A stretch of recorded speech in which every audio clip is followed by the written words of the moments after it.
3 महामंत्र। ओम त्वमेव साक्षात् श्री महालक्ष्मी महासरस्वती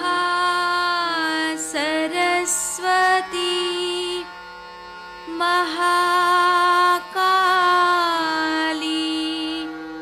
त्रिगुणात्मिका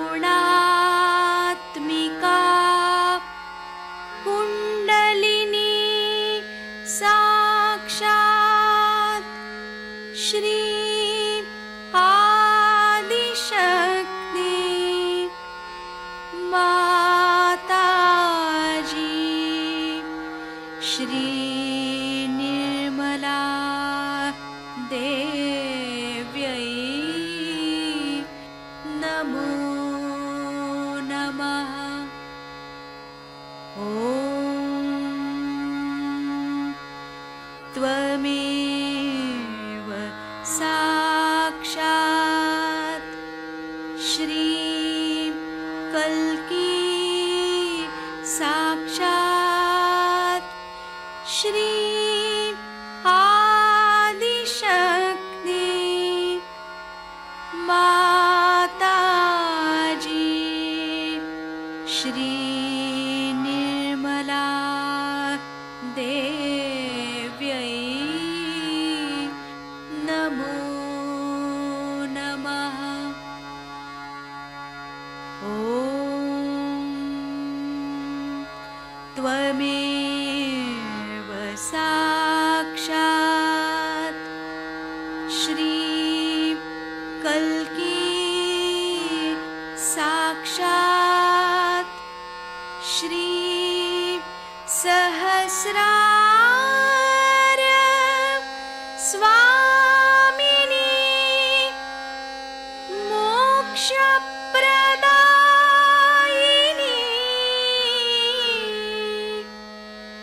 माताजी श्री निर्मला देव्यै नमो नमः। श्री गणेश मंत्र।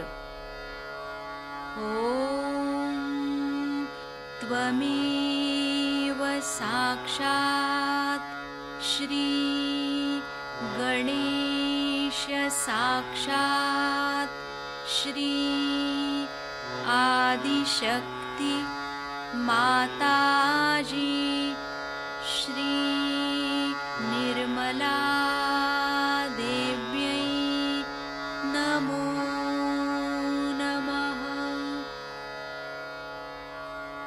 जय श्री माता जी। दोनों हाथ माँ के सामने हृदय में श्री माता जी की छवि को नमन करेंगे। संपूर्ण चित्त बीचों बीच हृदय में माँ की छवि को अपने हृदय में स्थिर करते हुए परम पूजनीय श्री माता जी कृपा करके हम सभी के हृदय को अपने प्रेम के योग्य बनाइए। श्री माता जी हम सभी आपसे बहुत प्रेम करते हैं, हम सभी के हृदय में आइए। हृदय में माँ को देखते हुए, श्री माता जी को देखते हुए, श्री माता जी हमारे इस हृदय को और भी पवित्र बनाइए श्री माता जी, ताकि आप यहाँ आ सकें।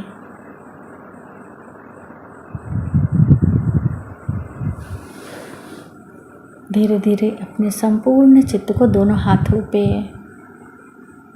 एक एक अंगुलियों पे, श्री माता जी हम सबको क्षमा कर दीजिए, हम सभी अज्ञानी हैं।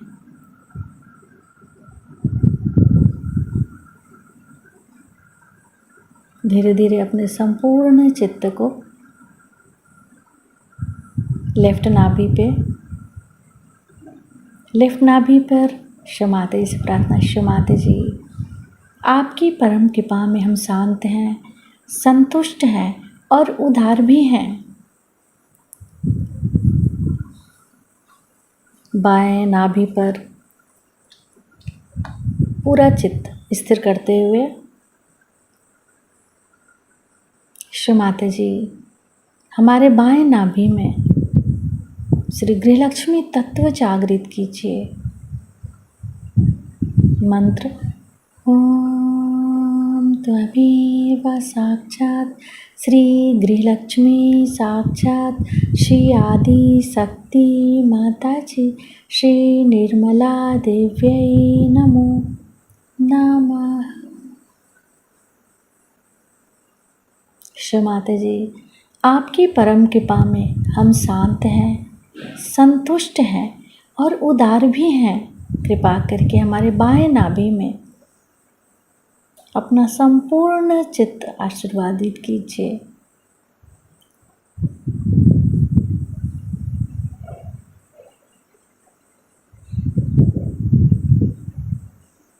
बाएं नाभि पर ही अपने संपूर्ण चित्त को रखते हुए क्लॉकवाइज घुमाएंगे चित्त को।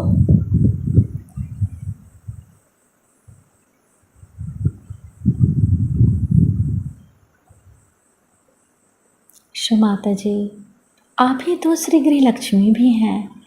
कृपा करके हमारे बाएं नाभि में जागृत हो जाइए। धीरे धीरे अपने संपूर्ण चित्त राइट हार्ट पे, फिर लेफ्ट गुसुद्धि,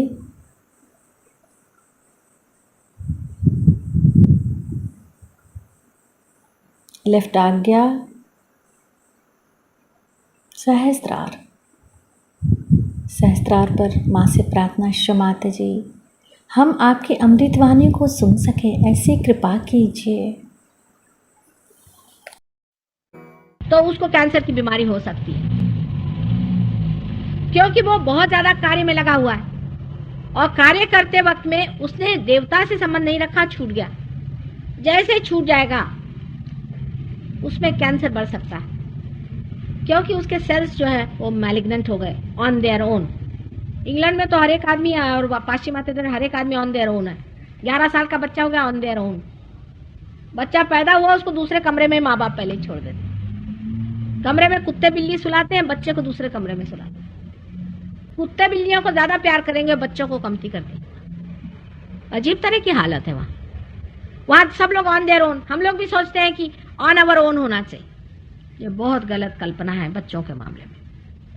लोग सोचते हैं बच्चों खराब कर रहे हो, क्या इतना उनका दुलार। बच्चे को बहुत ज्यादा प्यार देना चाहिए, बच्चे को बहुत प्यार करना चाहिए। जो बच्चा माँ बाप का प्यार पाता है वो दुनिया में बहुत प्यारा होता है और उसको सब प्यार करते हैं। हाँ, उसको गंदी आते नहीं तो एक साहब ऐसे थे, वो हमसे कहने लगे साहब मेरा लड़का 12 साल का, मैं बड़ा फ्री आदमी हूँ। मैंने कहा अच्छा क्या किया आपने? कल उसको मैंने बियर की बोतल दे दी, कह दिया तेरे दोस्तों को बुला के ला, जो करना है कर। मैंने कहा वाह भाई वाह। उनको धर्म तो सिखाना ही होता है, क्योंकि जो धर्म बचपन में सिखाया जाएगा उससे उसका लेफ्ट साइड ठीक रहेगा, सुसंस्कार होंगे। इसमें फ्रॉइड साहब का कहना है कुछ मत सिखाओ, क्योंकि उन्होंने दूसरी साइड देखी नहीं। कुछ नहीं सिखाओ तो सिर्फ ईगो बढ़ जाए। सुसंस्कार बच्चों को देने चाहिए, बड़ों को बताना बेकार है। आज हमारे बच्चों को देखिए आप, इनके क्या संस्कार हैं। छोटे बच्चों के सुसंस्कार करना बहुत ही आवश्यक है। इसलिए बच्चों को अपने घर में रख के उनके सुसंस्कृत करें।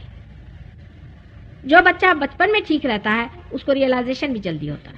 जिस बच्चे के माँ बाप नहीं रहते वो आदमी ऊपर से कितना भी अच्छा दिखे और बड़ा यशस्वी भी दिखे, लेकिन आप उसके घर में जाके पूछिए तो या तो उसके बच्चे या उसकी बीवी बताएंगे कि बड़ा ही कड़क आदमी है, बड़ा अजीब तरह का दुष्टता है इसके अंदर। इसलिए बच्चों को बहुत प्यार देना चाहिए, जिससे उनका ईगो और सुपर ईगो बना रहे, ठीक से बना रहे, जिससे उनको बैलेंस रहे।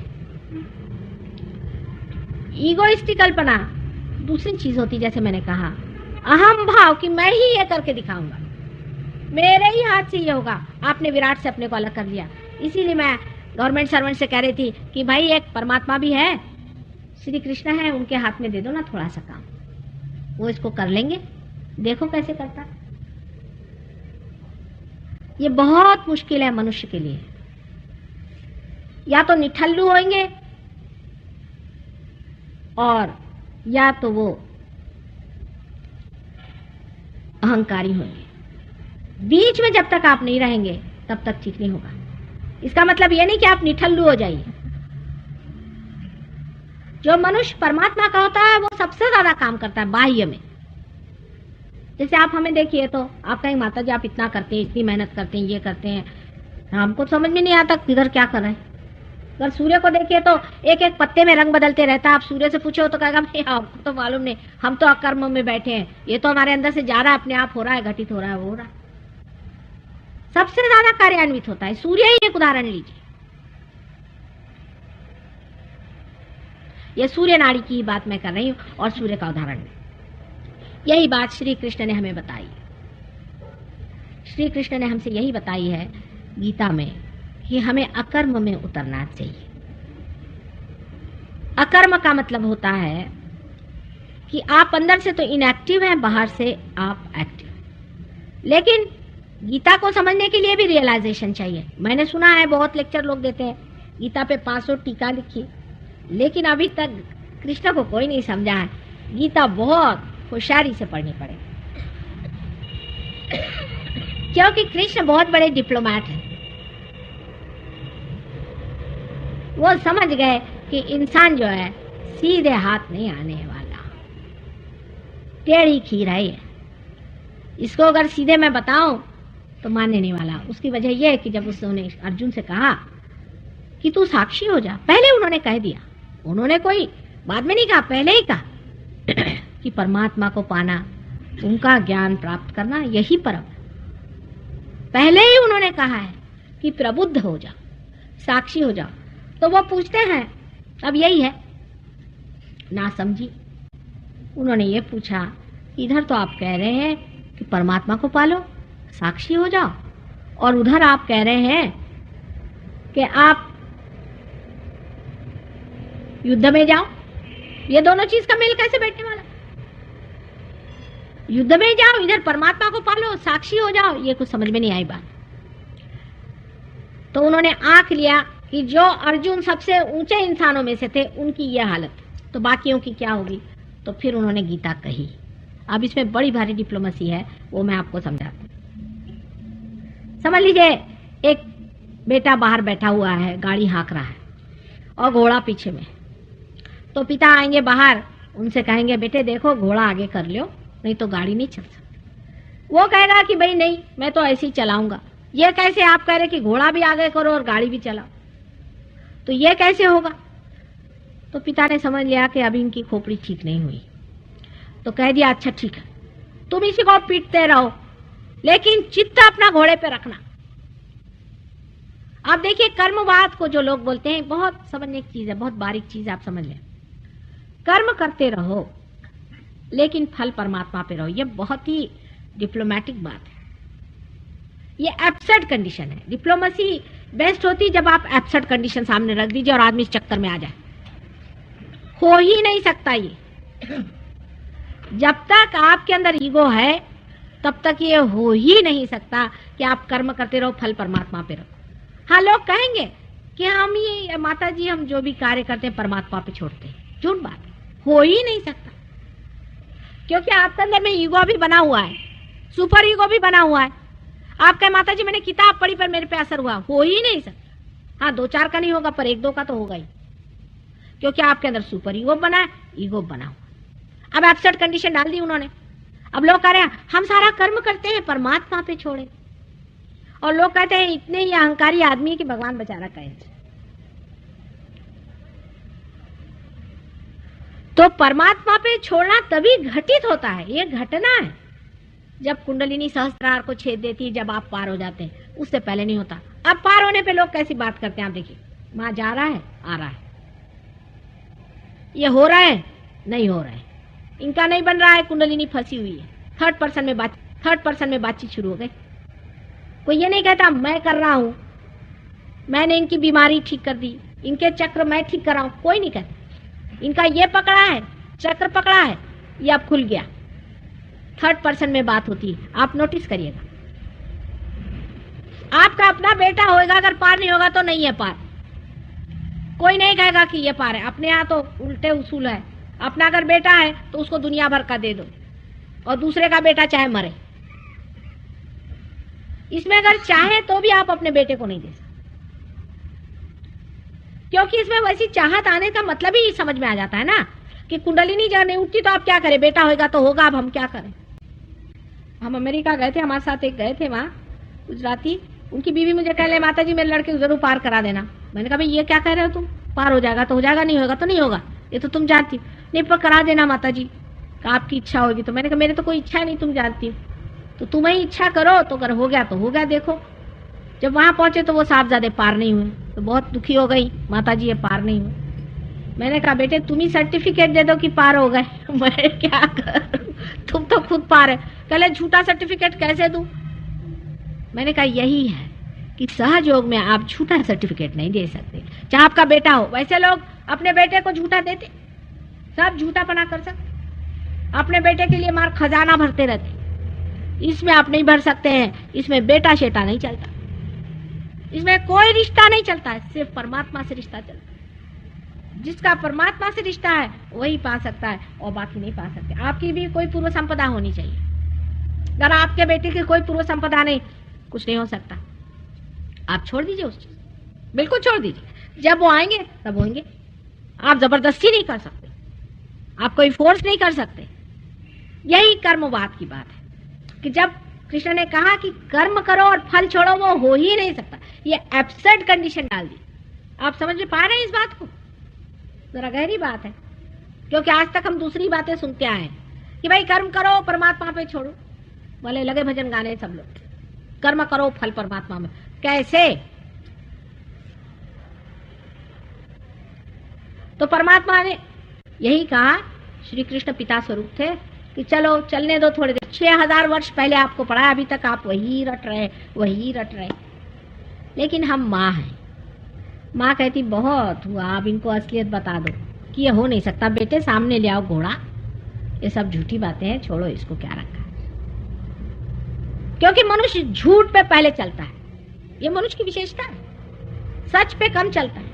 अभी मैं 2 सींग लगा करके और बैंड बाजा लगा के कुछ प्रोग्राम करूं तो बहुत लोग आ जाएंगे, पर अगर कहा कि यहाँ रुपया पैसा नहीं लेते तो बेकार ही होगा, फिर किसी काम का ही नहीं होगा। पैसा ही नहीं लेते हो माता जी, तो क्या क्या क्या देंगी जब पैसा नहीं लेती? तो उसके पास है क्या? उसके पास कुछ नहीं, तभी पैसा नहीं देती।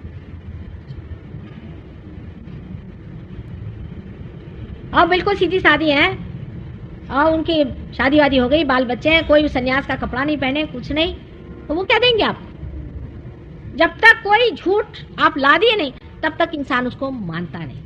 इसीलिए कृष्ण ने कहा कि कर्म का फल परमात्मा पर छोड़ो, वो हो ही नहीं सकता, वो सिर्फ पार होने पे होता है। फिर आप किसी चीज का भी अपने ऊपर ना तो कोई उपकार लेते हैं और ना ही कोई उसका आप हिसाब जोड़ते हैं। अब कोई कहे कि माता जी आपने आज तक कितने लोगों को ठीक कर दिया, मैंने कहा भाई पता नहीं। आज एक देवी जी आके मुझसे नाराज हुई कि हमको पता ही नहीं कितने लोग आते हैं, कितने लोग जाते हैं और कितने फॉरेनर्स आए। मैंने कहा आज भी मुझे पता नहीं है, अब क्या इसका हिसाब लिखते बैठी रहूं कि कितने लोगों को प्यार दिया? बताइए, आप लोग प्यार तो समझते हैं ना कि कितने बच्चों को निवाले खिलाए?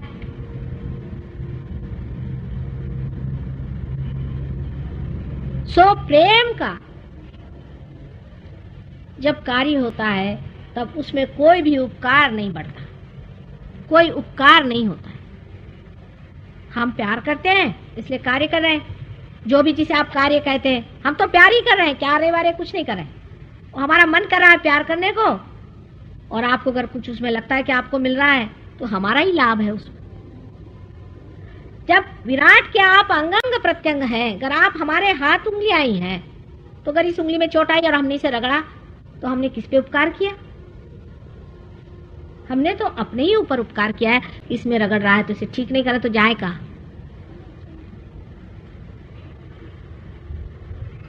तो इसमें उपकार का सवाल ही कहाँ आता है? क्या सब पे उपकार करो? ये इतनी भ्रामक कल्पनाएं हैं मनुष्य के अंदर। बहुत से फिलैंथ्रोपिक इंस्टीट्यूशंस बने हुए हैं, सबका विशुद्धि चक्र पकड़ता है, मिशन ये वो। तुम कौन होते भैया उपकार करने वाले? बिल्डिंग बना दी, भूखों को खाना दे दिया, भाई तुम कौन होते? तुम तो एक बीज भी नहीं उगा सकते।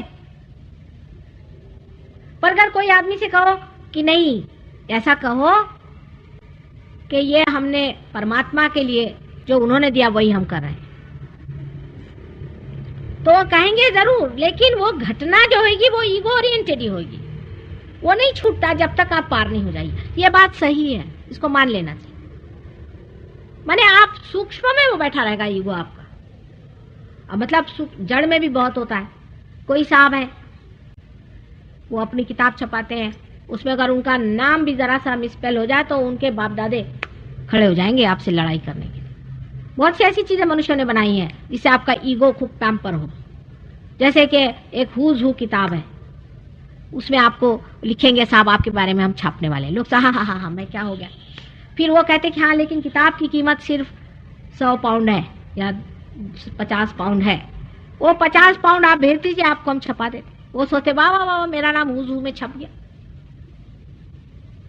उन्होंने आपको बेवकूफ बनाया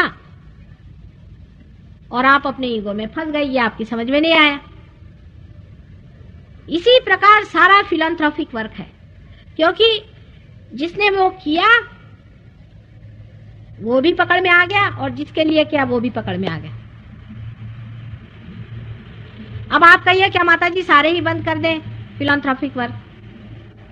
ऐसा भी सवाल लोग मुझसे पूछते हैं कि या सब बंद कर दें इनको फिलैंथ्रोपिक वर्क। मेरे से अगर पूछे तो बंद ही कर दीजिए और सहयोग में लगाइए, सबको पार कराइए। अब सारे फिलैंथ्रोपी छोड़ के सबको पार कराइए। आप बीमारियां ठीक करते हैं, खट से इसमें बीमारी ठीक होती है। अभी यहाँ बैठे इनसे पूछ लीजिए, 1 सेकंड में चीज ठीक हो सकती है सहयोग में आने से। कोई सी भी बीमारी हो, हम कहते हैं कि हर तरह की बीमारी सहयोग में ठीक होती है, सिवाय 2-4 बीमारियां हमने देखी जो नहीं थी। अधिकतर बीमारियां इसमें ठीक हो जाती। तो आप कहे कि फिलैंथ्रोपी लेके बैठे हो, पर इसमें आप पैसा नहीं ले सकते, इस पे डॉक्टर लोग फिसल जाएंगे।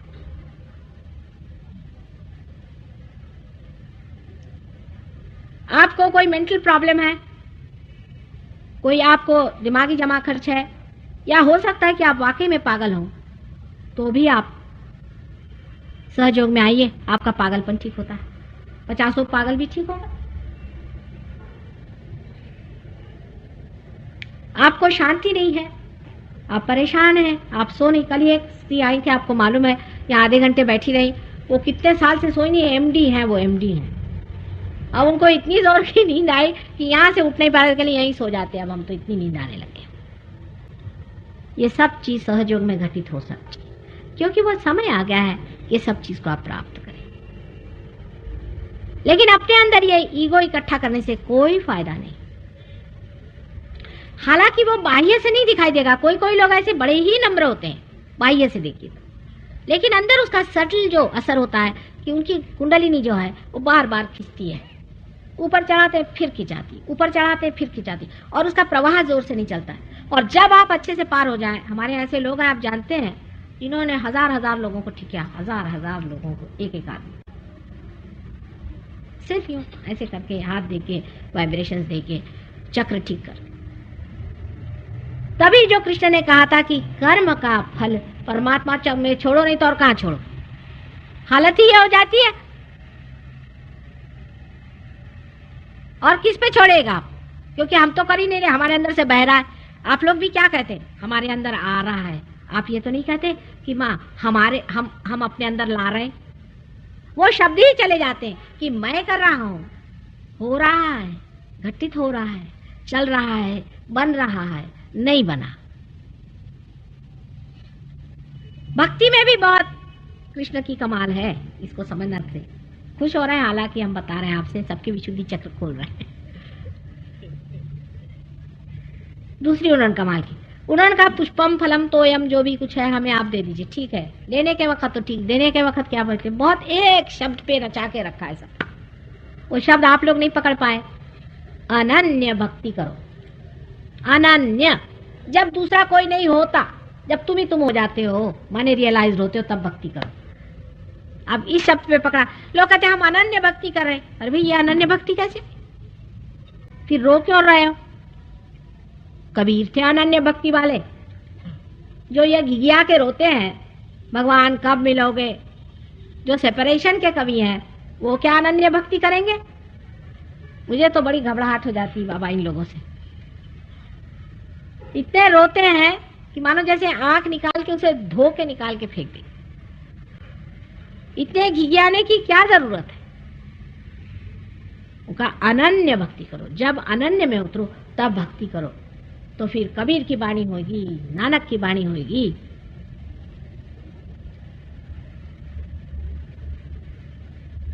तब ईसा मसीह जैसे लोगों की बातचीत होगी। ये लोग अथॉरिटी से बात करते, द्विधा नहीं रहती इनमें, पूरी अथॉरिटी के साथ में कि ये होगा, वो होगा, ऐसे होना चाहिए। लेकिन कबीर को कोई नहीं मानते।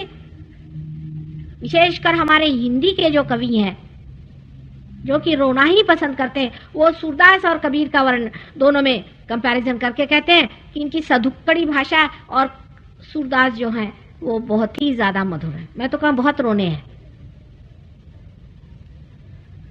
उन्होंने ही खुद लिखा है सुरसागर लिखने के बाद, सूरदास की सभी अविद्या दूर करो नंदलाल। उन्होंने कन्फेशन दे दिया कि अभी अविद्या में बैठे हैं। लेकिन हम क्योंकि विरह में हैं, हमें विरह वाले कविता अच्छी लगती। जब आप विरह से उठ जाते तो आपको विरह वाले लोग बिल्कुल नहीं अच्छे लगते। लगता है ये क्या रो रहे हैं बाबा सुबह से शाम तक। जैसे कोई शादीशुदा अभी नई शादी हो गई हो और उनको कोई पड़ोस में मर जाए तो कैसा बुरा लगता है, कहां से मनुष्यत आ गई, वैसा ही लगता है। फिर आदमी को मजा आता है ज़ेन पढ़ने में। खलील जिब्रान को पढ़िए आप, पार होने के बाद खलील जिब्रान को पढ़िए, सारा सहयोग है खलील जिब्रान। ज़ेन पढ़िए, ज़ेन तो पूरा ही सहयोग है। फिर आपकी रुचियां बदल जाती है साहब, आपकी प्रायोरिटीज बदल जाती है, आप एक दूसरे तरह से दुनिया को देखने लगते हैं। पहले आप मांगते हैं, फिर आप देते हैं। अभी आप मांग रहे हैं, फिर इधर आके बैठ के दीजिए। ये जब घटना घटित होती है तभी आप साक्षी हो जाते हैं, जिसे श्री कृष्ण ने कहा हुआ है कि आपको साक्षी हो जाना चाहिए। श्री कृष्ण को संपूर्ण अवतार इसलिए मानते हैं कि उनके लिए सारी सृष्टि एक लीला मात्र थी। रामचंद्र जी ने भी सारा नाटक ही खेला था, पर वो इतना बढ़िया नाटक खेला कि ऐसा प्रतीत होता है कि वो साक्षी नहीं थे, इसलिए उनको मर्यादा पुरुषोत्तम ही कहा गया। लेकिन ये नाटक है पूरी तरह से श्री कृष्ण ने सिद्ध कर दिया, इसलिए श्री कृष्ण को पूर्ण अवतार मानते हैं कि वो पूर्ण अवतार हैं। उनके लिए सारी कुछ लीला ही है। सहयोग के बाद आप भी साक्षी स्वरूप हो जाते हैं। अब देखते हैं वाह अच्छा नाटक चल रहा है साहब, क्योंकि आप हैं न तो आगा सोचते ना पीछे आप देख रहे हैं, चलने दीजिए नाटक। स्थिर बुद्धि होके आप देखने लग जाते हैं। आप नाराज भी हो तो भी आप अंदर नाराज नहीं रहते, अंदर से आप देखते रहते हैं कि हम कैसे नाटक खेल रहे हैं नाराज होने का। कृष्ण का संहार भी वैसा ही है, सारा ही लीलामय। संहार भी करना ही पड़ता है। बहुत से लोग हैं अहिंसा का अर्थ ये लगते हैं कि मच्छर को भी न मारो, खटमल को भी न मारो। ऐसे भी लोग हैं दुनिया में, आपको नहीं मालूम। एक ब्राह्मण को पकड़ के ले आएंगे, उसको एक झोपड़ी में रखेंगे और उस पर सब खटमल छोड़ देंगे, और खटमल उसका ये खा ले, सोचते वाह हमने कितना अहिंसा का महत् कार्य किया। अब ये बताइए रियलाइजेशन क्या खटमलों को देना है या मच्छरों को देना है? इनको बचा के क्या करने वाले हैं आप? अहिंसा सिर्फ मनुष्य की होती है, जानवर की अहिंसा का कोई मुझे अर्थ आज तक समझ में ही नहीं आया। हाँ, कोई कोई जानवर खाने से नुकसान होता है इसलिए वो नहीं खाइए, वो दूसरी बात। पर जानवर को मार देने से वो तो उत्क्रांति के पथ पे आ जाता है, जिसे कि हलाल कहते हैं, जिसे कि हलाल। अब बैठ के कोई मारते रहे तो वो तो हिंसा की चीज है, वो तो आप किसी भी चीज को मारे तो आपके अंदर हिंसा, उसे आप निकाल रहे हैं, वो बात दूसरी हुई। लेकिन कोई हिंसा के लिए नहीं जानवर को मारता है। एक आदमी दूसरे आदमी से जब कटुता व्यवहार करता है तो वो कम से कम 100 गैया खा लेता है, समझ लीजिए। अब गाय है, गाय के प्रति हमारा इतनी श्रद्धा है, क्यों? गाय के प्रति हमारी इतनी श्रद्धा क्यों? कोई खास जानता नहीं इस बात को। ये बहुत ऊंची बात है, क्योंकि गाय आदिशक्ति का अवतरण एक बार सुरभि के रूप में हुआ था। गाय की उस बात की याददाश्त के लिए हम सब गायों को मानते हैं, क्योंकि उन्होंने एक बार इसमें अवतरण लिया हुआ था। सुरभि का नाम शायद आप लोगों ने सुना होगा, तो आप तो बहुत मॉडर्न है, हम तो बहुत एंशिएंट आदमी हैं। सुरभि नाम की एक गाय थी, उसने सबसे प्रथम 35 करोड़ देवता अपने अंदर बिठाकर आदिशक्ति का अवतरण गाय स्वरूप में हुआ था, इसीलिए हम गाय को देवता मानते हैं अब भी। दूसरी बात यह है कि भारतवर्ष की गायें घरों में बंधी रहती है, उसी का दूध हम पीते हैं, रोज माँ के जैसे उन्हें देखते हैं, इसलिए हम मानते हैं। पर इंग्लैंड की गाय बिल्कुल भैंस जैसे दिखती है, बिल्कुल भैंस, उसको किसी भी प्रकार से आप गाय नहीं कह सकते। मेरे बच्चे आए थे तो मुझे कहने लगे कि नानी, यहाँ की जो गाय, यहाँ की जो भैंसें हैं ये सफेद कैसी है? हिंदुस्तान की गाय एक विशेष चीज है, क्योंकि सुरभि का इस संसार में आने की वजह से उन सब में ही वो देवत्व आया हुआ है, इसलिए हमारे यहाँ गाय बहुत पूजनीय है। और यहाँ की गाय का एक रूप ही बड़ा सौम्य होता है और सुंदर होता है, इसलिए हम गाय का जो वह वर्ज्य मानते हैं वो हिंदुस्तान और भारत के लिए ही सीमित है। ये आप बात जान लीजिए। इस तरह की अहिंसा आप मत चलाइए, लोग भूखे मर जाएंगे। ग्रीनलैंड में, जहाँ की कहने को ग्रीनलैंड है, और एक भी ग्रीन पत्ता उन्होंने नहीं देखा बेचारों ने। वहां से एक मेरे शिष्य आए थे, आई थी देवी जी, वो मुझसे कहने लगे, माँ लोग कहते हैं कि तुम लोग वेजिटेरियन हो, हमारा तो वेजिटेबल ग्रो ही नहीं होता, तो भगवान ने हमको ऐसे कर्ज जगह क्यों भेज दिया? मैंने कहा उसमें कोई हर्ज नहीं, ये सब कल्पनाएं हमारे अंदर इतनी जटिल हो गई हैं, इससे बचना चाहिए। इससे हम सारे मुसलमानों को काट देंगे, सब ईसाइयों को काट देंगे, बहुत से हिंदुओं को काट देंगे, जापानियों को काट देंगे, रशियंस को काट देंगे, सबको काट के, सिवाय थोड़े से बम्मन, वो भी चोरी छुपे खाते होंगे, इसके सिवा और कोई नहीं जुटेगा। ये गलत बात है। हाँ, शराब जरूर, शराब बिल्कुल गलत चीज। जैन लोग हैं, मच्छर को नहीं मारेंगे और शराब पीते हैं। शराब जरूर चीज है। और आजकल तो एक, आप जानते हैं, पूना में एक दुष्ट राक्षस जैसे बैठे हुए हैं, जिनके पास बहुत से अंग्रेज लोग जाते हैं। इनको मैंने भेजा था, इनमें से एक लेखिका हमारे साथ आई कि जाके देख के आओ क्या करते हैं। ये बता रही थी कि बेचारों का हाल खराब है। एक तो सबको वहां सब्जी खाने को देते जबरदस्ती। अब ये लोग सब नॉनवेज खाने वाले लोग तो वैसे ही भूखे मरते हैं। उसमें वो कहते हैं कि नमक नहीं डालो और फिर उबली हुई खाना दो, तो कहने लगे कि सब ऐसे दुबले पतले हो गए, हालत खराब, लत्तड़ पत्तड़। और 9-9 घंटा हर एक से वो काम लेता आदमी। एक आदमी वो सब्जी ही काटते रहता, उसका हाथ तक छिल गया 9 घंटे। अब जब वो आदमी बिल्कुल ही कृश हो गया और उसकी बिल्कुल ही दशा खराब हो गई, तब उस पर भूत मार दो, खत्म। वो अपने गले में माला डाले, वस्त्र पहने, घुमा करता है और उसका सारा पैसा खींच। बड़ी बड़ी औरतों को बेवकूफ बनाया ये करके, ऐसा लस्तम पस्तम बनाया, और ये बड़े बड़े लोग करते हैं। मैं आपको सबकी पोल पट्टियां बताऊंगी एक दिन, उस पर भी एक दिन लेक्चर करना चाहिए। ये लोग जो अपने को बड़े भारी धर्मात्मा समझते हैं, अब लामा लोग आप सोचते हैं बड़े धर्मात्मा, मुझे आज तक एक नहीं मिला। धर्मात्मा पना जो है ये अंदर की चीज होती है। इसमें इस तरह से लोग कठोरता करते हैं, इतनी कठोरता करते हैं कि मनुष्य के साथ इतनी कठोरता और जानवर के साथ इतना ज्यादा प्रेम। एक मनुष्य जो है हजारों योनियों में से गुजर के मनुष्य बनता है, उसके अंदर इतने चक्र बनते हैं, उसके पांव के धूल के बराबर भी हजारों जानवर नहीं होते। इतनी बड़ी ये चीज है। उसको तो आप दुख देने में, तकलीफ देने में, उसके साथ में परेशानी करने में जरा सा भी आपको समय नहीं लगता है। और मच्छरों की आपको फिक्र है और खटमलों की आपको फिक्र है। मुंह पर पट्टियां बांध के लोग घूमते हैं, बेवकूफ कहेंगे। अपनी जिंदगी बर्बाद, दूसरों की जिंदगी बर्बाद, ये करने की क्या जरूरत है? हाँ, लेकिन अगर कोई आपको चीज खाना पसंद नहीं है, आप उसको नहीं पसंद करते, नहीं खाइए। आपको जो चीज पसंद है वो खाइए, जो आपको सूट करता है प्रकृति को वो खाइए, वो दूसरी बात है।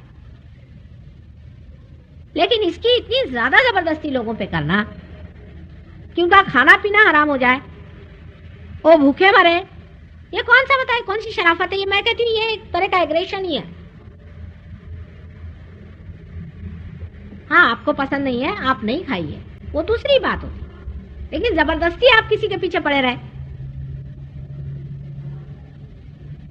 सबका डिस्क्रिमिनेशन का पॉइंट होता है, और ये आपको विशुद्धि चक्र से पता रहता है। नीरक्षीर विवेके तू, संस्कृत में एक श्लोक है कि नीरक्षीर का विवेक जब होता है, जब पानी और दूध का फर्क आता है, तब हंस जो होता है वो सिर्फ दूध पी लेता है, और जो बका होता है, बगला होता है, उसकी समझ में नहीं आता, वो दूध भी पीता है, पानी भी पीता है, उसको समझ नहीं आता। तो नीरक्षीर विवेके तू हंसा हंसा बका बका, नीरक्षीर विवेक होना चाहिए। आप कोई चीज का एकदम स्टैम्प नहीं बना देना चाहिए।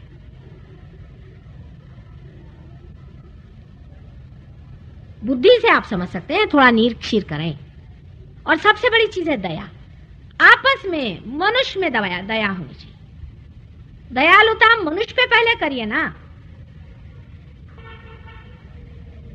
और दया करने में भी लोग उपकार समझते हैं। अगर कोई मोटर में एक बार लिफ्ट दे दे तो सोचता है मेरा गुलाम हो जाए।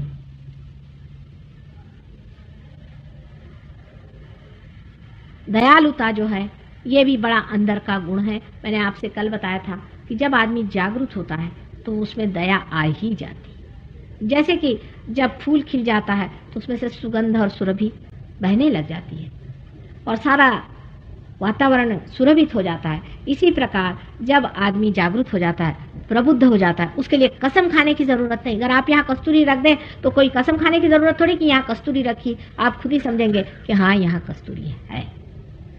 पर किसी की नाक बंद हो तो उसे क्या किया जाए? नाक भी बहुत बंद हो गई आजकल लोगों की। तो भी आज तक मनुष्य उतना नहीं गिरा है कि सच्चाई को नहीं पहचाने। थोड़ी देर चक्कर काटता है और फिर सच्चाई पे आ ही जाता है। यह भी श्री कृष्ण का ही वरदान है। सारा डिस्क्रिमिनेशन जो है वो श्री कृष्ण के ही चक्र से होता है और उन्होंने वो चक्र अपना बढ़ा के यहाँ रखा। अब इस चक्र का कोई नाम नहीं दे सकते कि वो श्री कृष्ण का ही यहाँ पर गुजरा हुआ, उनके हाथ ही है समझ लीजिए जो यहाँ पहुंचे हुए हैं। हंसा ऐसे लोग कहते हैं, लेकिन ये चक्र होता है। ये चक्र जब खराब हो जाता है तो आदमी में डिस्क्रिमिनेशन नहीं रहता। वो उसी का सब चक्र है जो श्री कृष्ण है। तो वो विराट है और वो लीलामय है, वो लीला करते हैं और हम उनके अंग प्रत्यंग हैं। जब हम जागरूक होते हैं तब हम उनसे एकाकार होते हैं और तब वो हमें कार्यान्वित करते हैं। उन्हीं को मोहम्मद साहब ने अकबर कहा है। इसीलिए यहाँ का मंत्र एक बहुत सुंदर मंत्र यह है कि दोनों उंगलियां कान में डालकर ऊपर हाथ करके अल्लाह अकबर कहें। जिस जिसका ये चक्र पकड़ा हो उसका एकदम खुल जाएगा। पूना में बहुत बमनोक से करवाया मैंने। ये उंगली श्री कृष्ण की है। इसी से उन्होंने गोवर्धन पर्वत पकड़ लिया था। इसी उंगली पर वो अपना सुदर्शन घुमाते हैं। श्री कृष्ण के बारे में इतनी मिथ्स है और इतनी उनके बारे में गलत फहमियां हैं। उसमें से कुछ मैं चाहूंगी कि आपके सामने बयान करूं, क्योंकि आज उनका ही थोड़ा सा उद्घाटन हुआ है। एक तो सबसे पहले यह कि 16,000 उनकी पत्नियां थी। इस पर बहुत ज्यादा लोगों को ऑब्जेक्शन है। वो तो योगेश्वर श्री कृष्ण थे, योगेश्वर थे। आपको तो किस्सा पता होगा कि एक ऋषि के पास कुछ औरतें जा रही थी। उनकी पत्नियां 5 पत्नियां थी। वो उनके 5 पंचमहाभूत। तो नदी चढ़ाई जमुना तो क्रॉस नहीं कर पा रही थी। कृष्ण से कहा कि हम उस पार कैसे जाएं? तो उन्होंने कहा कि उसमें क्या मुश्किल है, आप नदी से पूछिए, नहीं तापी नदी, कि नदी से कहिए कि आप अगर कृष्ण योगेश्वर हो और उन्होंने किसी भी स्त्री का संग न किया हो तो आप नीचे उतर जाइए। तो नदी नीचे उतर गई। लोगों ने कहा देखिए झूठ बोलने की भी हद होती है, ये हमारे पति हैं और ये क्या कह रही। और उस पार चली गई। जब ऋषि जी का उन्होंने बड़ा ही भारी सत्कार किया, उनको खाना पीना दिया, खूब खाया ऋषि जी ने बैठ करके। जब लौट के आई तो उन्होंने पूछा, देखा कि नदी फिर चढ़ गई। तो जाकर उन्होंने ऋषि जी से पूछा कि अब क्या करें, फिर नदी चढ़ गई, इस नदी को कैसे उतारें। तो कह ले तुम आई कैसे। तो कह लगे कि उन्होंने कृष्ण ने ये कहा कि तुम नदी से जाके कहो कि अगर कृष्ण संपूर्ण योगेश्वर हो, साक्षात योगेश्वर हो, तो तुम उतर जाओ। तो वो उतर गई। तो समझ में तो आया नहीं हमारे। कह ले अच्छा तुम जाके नदी से कहो कि हमने घर आने खाने का एक इतना सा अन्न भी ग्रहण किया हो, एक कण भी ग्रहण किया हो, तो तुम कह दो कि उन्होंने एक भी अन्न का ग्रहण नहीं किया, तो उतर जाएंगे नदी। इन्होंने जाके कहा कि ये ऋषि ने हमारे कोई भी अन्न का एक कण भी नहीं ग्रहण किया, तो नदी उतर गई। उनका भी कुछ समझ में आया नहीं, सब खा गए और ऊपर से इन्होंने ग्रहण ही नहीं। और इनकी हम पत्नियां 16,000 पत्नियां वो थी, 5 ये हम हैं, और इनके कोई स्त्री संग ही नहीं हुआ। ये कैसे क्या योगेश्वर है। समझने की बात है कि 16,000 श्री कृष्ण की शक्तियां हैं, उनकी हमारे भी हम लोगों के सबके विशुद्धि चक्र में 16,000 नाड़ियां कार्यान्वित हैं। 16 उनकी पंखुड़ियां हैं। आप जानते हैं कि उनको 16 कला कहते हैं।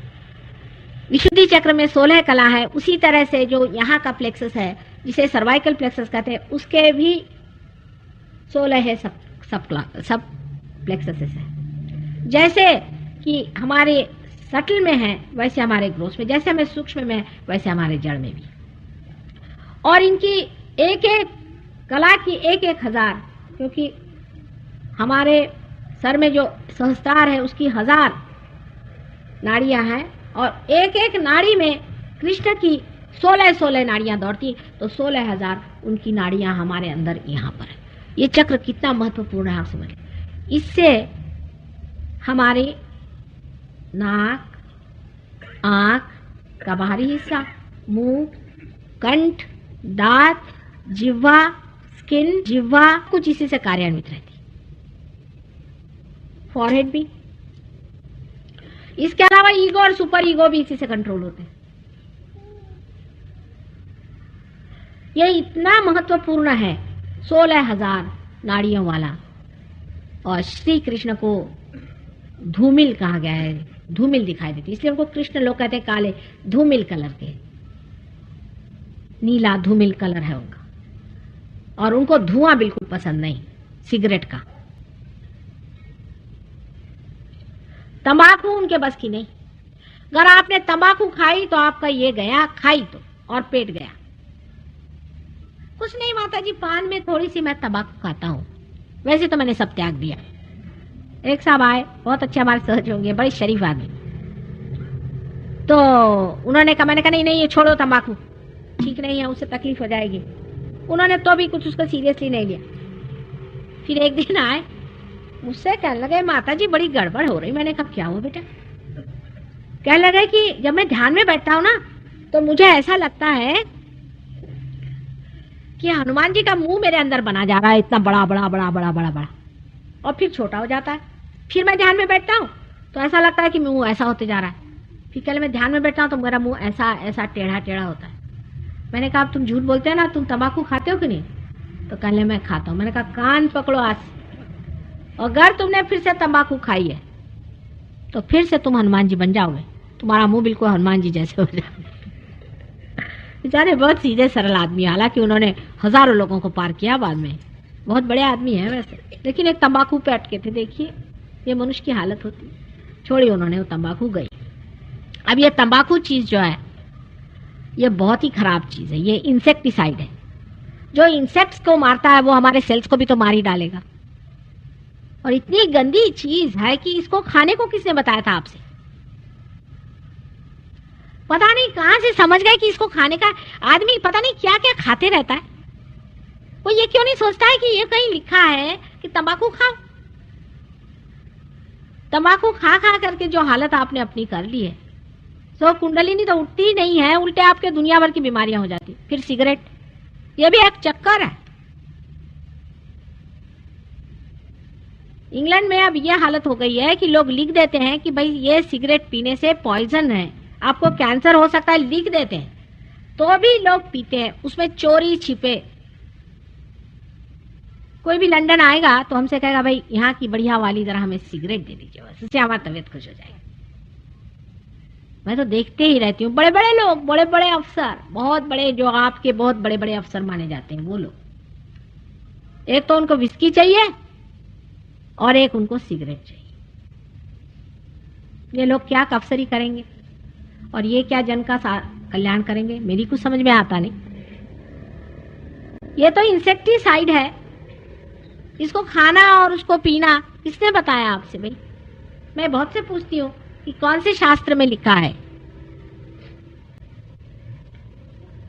ये बात आपको आश्चर्य होगा कि ये गुरु तत्व के विरोध में बहुत बैठती तंबाकू भी। इससे पहले तो विशुद्धि चक्र पकड़ता है, ये मैं मानती हूँ, पर बाद में नाभि के पास में ऐसा मैल बैठ जाता है। सिगरेट में जो कैंसर होता है, मैं तो कहती हूँ कभी कभी कि इसके आपको फिल्म्स बना के लोगों को दिखाने चाहिए। तो पहले तो वो आपकी यहां से नली काट देते या तो यहां छेद करते, फिर धीरे धीरे पेट की चीजें निकलती जाती, और इसका कैंसर इतना बढ़ता है जोरों में, क्योंकि विराट में आप सोचे कि जो उसका मुख्य स्थान है विशुद्धि चक्र, वही जब पकड़ गया तो सारे शरीर में वो ऐसा कौनता है, और ये धुआं जो है लंग्स में ऐसे भर जाता है कि कुछ पूछे। बहुत ही डेंजरस चीज है। इससे अच्छा तो जहर खा के एक बार मर जाइए, अगर आपको इतना ही मरने का शौक है। लेकिन ये ऐसे कट कट के जो आप मर रहे हैं, ये क्यों मरते हैं बाबा? लेकिन कहने से नहीं होगा, ये भी मैं जानती हूं। ये तो छूटना पड़ता है, वो भी सहयोग में ही घटित होगा, वो भी सहयोग का ही कार्य है। हमारे यहाँ मैंने बताया कि जो विदेश के लोग बैठे हैं, इनमें से लोग कुछ कुछ तो ड्रग्स तक बहुत लेते हैं, क्योंकि इनके यहाँ सब चीज रिलेटिव चलती कि शराब से ड्रग अच्छा, तो ड्रग लो। पर शराब इतनी गंदी चीज है, उसको ही क्यों नहीं छोड़ देते? तो इनका रिलेटिव मामले में वो आए ड्रग पे। और सिगरेट तो सोचते बहुत ही सीधी चीज है, लेकिन ये इतनी घातक चीज है सिगरेट। और दूसरा ये कि इसलिए घातक है कि कम से कम शराब पीने के लिए आपको बोतल खोलनी पड़ेगी, उसके वो कुछ ग्लास वास लगेंगे। लंदन में तो आपको उसका स्पेशल ग्लास, वो भी एक उन लोगों ने बनाया हुआ ट्रिक कि आपको ब्रांडी पीना है तो ऐसा पियो, वो पीना है तो ये पियो, जिससे उनके क्रिस्टल बेचे जाए यहाँ पे, हर एक का अलग अलग। शराबी पीने के लिए तरह तरह की चीज, उसका भी बड़ा फ्रेंच में बड़ा शास्त्र है, और बहुत उसको ऐसा बताया है क्या जैसे इससे बढ़ के साइंस तो आज मनुष्य ने कोई बनाया ही नहीं। इतनी बड़ी बड़ी किताबें लिखी और नाम भी ऐसे ऐसे रखे हुए हैं, भगवान बचाए। और फिर उसके एक तरीके से पूछना और बातचीत करना, साहब आप क्या पीजिएगा, और ऐसे नखरे से समझ में नहीं आता मेरे जैसे इंसान। लंदन में एक प्रथा है हाथ मिलाने की, वो ठीक है, मैं तो उसमें जागृति देती हूँ। जाते वक्त तो ठीक रहते हैं, जब रिसेप्शन में खड़े रहिए 500 आदमी हाथ के मेरी तो जड़ें तोड़ डालते हैं, वो तब तो ठीक है, पर जब पी के आते हैं तो भगवान है बचा रखे। आप किसी से भी वहां बात पियाए बगैर कर ही नहीं सकते, क्या तमाशा है। और ये सिगरेट, अगर आपको किसी से बात करें तो आप सिगरेट ऑफर करें, नहीं तो आप बात नहीं, देयर इज नो कम्युनिकेशन। जब तक आप जहर किसी को नहीं दीजिए, मनुष्य का मनुष्य कॉम्बिनेशन होता नहीं। क्या अकल है साहब इंसान की, मेरे जैसे इंसान को नहीं समझ में आती है अकल। फिर औरतों का सिगरेट पीना और भी कमाल है, साड़ी पहनेंगी बिल्कुल, नाक में नथनी भी लगाएंगे आजकल, वो भी चला, और ऊपर से सिगरेट। कैसा मेल बिठाया, कुछ समझ नहीं आता कि अपनी संस्कृति में कभी औरतें सिगरेट पीती थी क्या? हाँ कह ले नेपाल में वो देहात में औरतें पीती, अब आप वो होने जा रहे हैं क्या? आप क्या अब जंगली होने जा रहे हैं? कह ले वो आदिवासी, अब क्या आदिवासी होने वाले हैं आप लोग क्या? क्योंकि आदिवासी ऐसे करते थे, अब आप आदिवासी हो जाइए। वहां बहुत से लोग, इंग्लैंड में तो खासकर, कि अब हम प्रिमिटिव होना चाहते हैं। हमने कहा प्रिमिटिव हो ही नहीं सकते। अशक्य है, क्योंकि आपका दिमाग ही प्रिमिटिव नहीं हो सकता। तो आप भूत होंगे, प्रिमिटिव नहीं होंगे। भूत जैसे बाल बढ़ा लिए हैं खूब ऐसे एकदम, उन पे भूती बैठेंगे कि नहीं बताइए आप? भूत देखते रहते कि हमारे जैसे कौन घूमता है।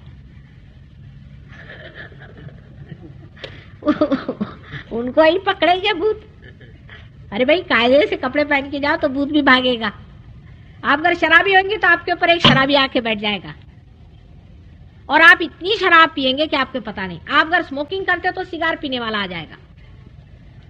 हाँ, आपको पता नहीं, ये भी होता है।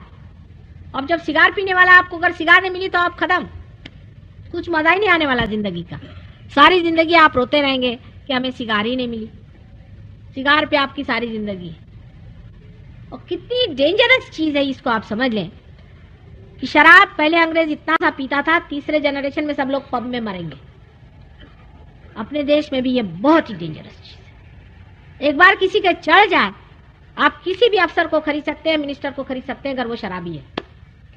कमजोरी, इतनी कमजोर चीज होती है, इतनी कमजोरी इंसान के अंदर डाल देती, बहुत कमजोर कर देती इंसान को, क्योंकि उसको आप खरीद सकते हैं एक बोतल पर।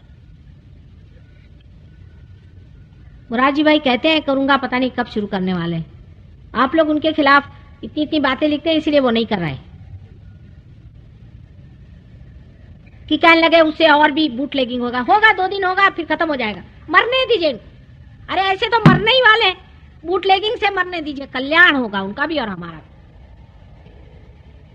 और एक्सप्लेनेशंस और लोग देते हैं किससे बढ़ेगा, कभी नहीं बढ़ने वाला। 1 जनरेशन में नहीं, 2 जनरेशन में, 3 जनरेशन में बिल्कुल लोग शराब छोड़ देंगे। शुरू तो करके देखिए। हमसे तो अच्छे पाकिस्तानी हैं जो डंडे लगाते हैं। औरतों की दुर्दशा हो जाती है, घर की दुर्दशा हो जाती है। हमारे पति एक ऑफिस चलाते थे, उसमें उन्होंने पता नहीं वो बहुत सोशलिस्टिक हो गए, तो उन्होंने ड्राइवरों की तनख्वाह 1000 रुपए कर दी। उनकी बीबियां आई हमारे पास में 4-5 महीने में, कह ये क्या साहब ने कर दिया, आफत कर दी। मैंने कहा क्यों? पहली चीज शराब, दूसरी चीज औरतें, और तीसरी चीज ये हो कि अब घर पे आते ही नहीं, गुत्ते पे पड़े रहते। मोटरें इनकी दबादब टूटने लगे दफ्तर की, और उनके बच्चों को खाने को नहीं, बोतल घर में आई और बच्चे भूखे मरे। उससे अच्छा कहने लगे साहब 1000 रुपए देने के अलावा ये करते कि हमारे बच्चों को एजुकेशन का पैसा दे देते, कुछ और फायदा कर देते। रुपया दे दिया, हो गया। अब ये रुपया के लिए लड़ते हैं ना सब लोग, तनख्वाह बढ़ाइए, किसी की मत बढ़ाना। शराब पियेंगे और कुछ नहीं करेंगे, मैं आपसे बता। इनको और कुछ दीजिए, इनको घर दीजिए, कपड़ा दीजिए, पैसा भी तो उठाना आना चाहिए।